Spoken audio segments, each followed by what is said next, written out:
How to enable Roblox notifications on mobile. Hello and welcome back to our YouTube channel How to Tutorials. In today's video, I'm going to show you how you can enable Roblox notifications on mobile.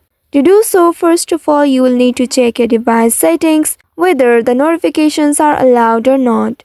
For that, you need to open your device settings and in the settings page, here scroll down to find applications or apps option. Once you find the option, tap on it to open it.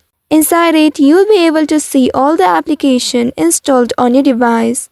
Here scroll down and find Roblox. Once you find the Roblox application, here tap on it to open it. Once you open this app information, here you will find notifications option. Tap on notifications and open it. And here you need to toggle this button to switch it on so that you could allow notifications for Roblox. Now once you have done that, you may also choose notification types based on your preference. After doing that, now come back to the home screen and open your Roblox application on your mobile device. Here make sure you are logged into your account. Once you are logged into your account, you will land on this page. Here once you reach to this home page, tap on the more icon at the bottom right corner. By doing this, you will reach to this page. Here you will need to scroll down and find settings option. Tap on the settings and from here you need to select notifications. Tap on notifications. Under it, you will find various types of notifications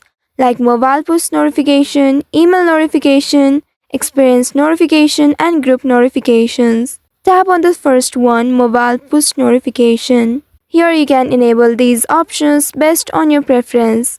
Review each of them and choose those that you would like to turn on. Also, you can scroll down and select the next option, email. And if you want email notification on important announcements, updates and offers, then you can turn it on by tapping on the toggle button at the right side. So, by following these steps, you should be able to enable Roblox notifications on mobile. I hope this tutorial was helpful. If yes, don't forget to like, share and subscribe to our YouTube channel. Also hit that bell icon to never miss any updates from us. Thank you for watching.